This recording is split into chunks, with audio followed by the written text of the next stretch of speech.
ଆପଣଙ୍କର ନାମଟା? ଭୂପତି ମହାନ୍ତ।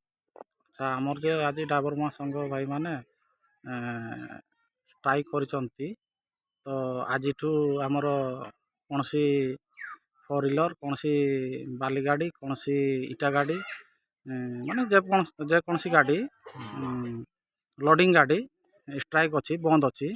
ତ ଆମର ତ ଏଇଠି ଟିକରପଡ଼ା ଗାଁକୁ ଲୋଡ଼ ଗାଡ଼ି ବାଲି ଗାଡ଼ି ବାହାରୁଛି, ତ ଆମେ ୟାକୁ ବିରୋଧ କରିବା ନା ନାହିଁ?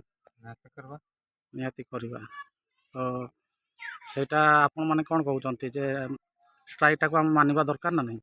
ନିହାତି ନା। ଆଉ ଡ୍ରାଇଭର ସମସ୍ତେ ଡ୍ରାଇଭର, ସେ ଟ୍ରାକ୍ଟର ଚଲାଉ କି ଅଟୋ ଚଲାଉ କି ଯେକୌଣସି ଗାଡ଼ି ଚଲାଉ, ସେ ଡ୍ରାଇଭର ମାନେ ସବୁ ସମାନ, ନିୟମଟାକୁ ମାନିବା ଦରକାର। ନିହାତି ମାନିବା ଦରକାର। ଆଉ ଆଜି ଯେ ବାଲି ଗାଡ଼ି ଚାଲିଛି, ଏଟା ବେଆଇନ ନା ନିଆଁ?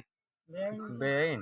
ଯେହେତୁ ବନ୍ଦ ଅଛି, ସେ ବାଲି ଗାଡ଼ି ହଉ କି ଇଟା ଗାଡ଼ି ହଉ, ବନ୍ଦ ଅଛି ମାନେ ସେଟା ଡ୍ରାଇଭର ମାନେ ୟୁନିୟନ, ତାମାନେ ଡ୍ରାଇଭର ମାନେ ସମସ୍ତେ ଡ୍ରାଇଭର ମାନେ ଗୋଟେ ଡ୍ରାଇଭର ମାଡ଼ ଖାଇଲେ ସମସ୍ତଙ୍କୁ ବାଧେ, ସବୁ ଡ୍ରାଇଭର। ସେଥିପାଇଁ ଆଉ ଯିଏମାନେ ବୁଝିପାରୁନାହାନ୍ତି ସେଇଟା ଆମେ ବନ୍ଦ କରିବା ଦରକାର ନା। ନିହାତି। ଠିକ୍ ଅଛି, ଧନ୍ୟବାଦ।